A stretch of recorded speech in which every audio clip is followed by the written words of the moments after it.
আপনারা যারা এখন ব্যায়াম করতেছেন 3 মাস হয়ে গেছে বা 6 মাস হয়ে গেছে, আপনারা সবার আগে ফোকাস দিবেন মাইন্ড মাসল কানেকশন।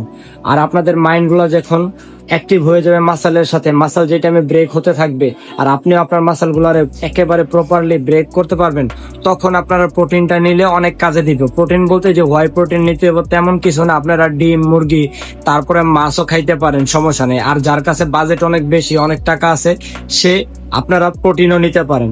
প্রোটিন নেওয়ার জন্য আমি না করবো এমন কিছু না, নিয়েন, কিন্তু আগে নিয়েন না। এখনই যদি আপনি প্রোটিন নেন আর আপনি আপনার মাসল গুলো যদি ব্রেক না করতে পারেন, কারণ প্রথম অবস্থায় কেউ মাসল গুলা তেমন ভাবে হিট করতেও পারে না, ব্রেক করতেও পারে না, তো এই টাইমে আপনি যদি প্রোটিন নিয়ে নেন, এখন আপনার টাকাটা অনেক অযথাই খরচ হইব।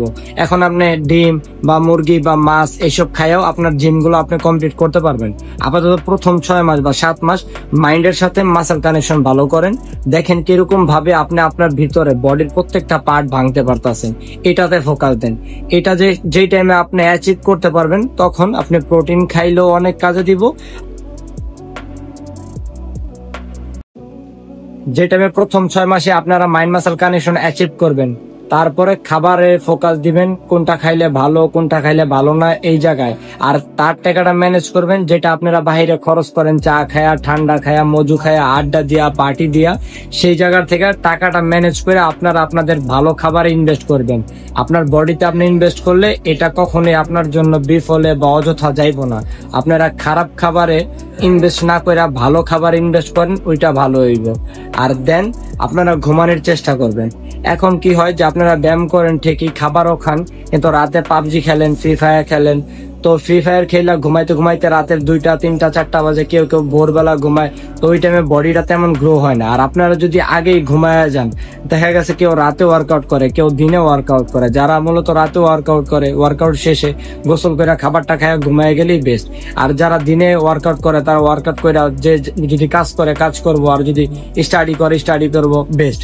কিন্তু আপনারা সবার আগে জিমে ফোকাস দিবেন, জিম সবার আগে, জিমে, মাসল ব্রেকে, দেন ডায়েটে, দেন ঘুমে, অ্যান্ড ইনশাল্লাহ আপনার বডি কন্ডিশন ভালো হইব। 1 বছর লাগবো যে আপনার একটা বেটার কন্ডিশন আসার জন্য, কিন্তু 1 বছর পরে ইনশাল্লাহ আপনারা আপনাদের লক্ষ্যে পৌঁছায় যেতে পারবেন। আপাতত জিমেই ফোকাস দেন ভাই আমার। আল্লাহ হাফেজ।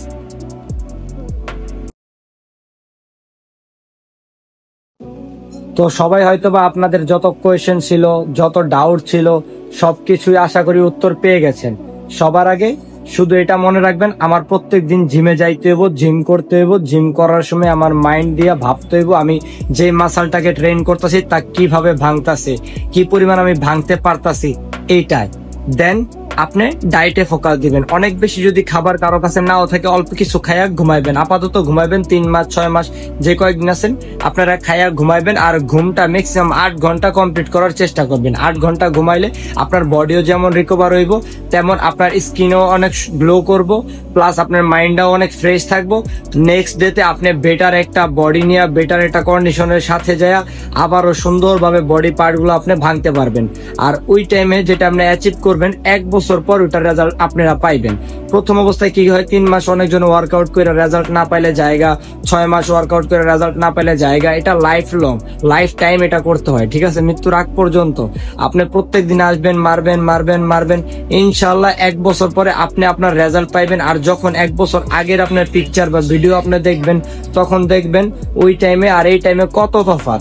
আর আগে যদি আপনারা হাল ছেড়া দেন, আগে যদি আপনারা ডায়েটে ফোকাস দেন, খাবারে ইনভেস্টে ফোকাস দেন, অনেক টাকা খরচ, তাহলে কিছুই হইব না। আমি বলবো আগে আপনি শুরু করেন, আপনি আগে শুরু করার পরেই দেখবেন ইনশাল্লাহ শেষটা সুন্দর হইব। আল্লাহ হাফেজ।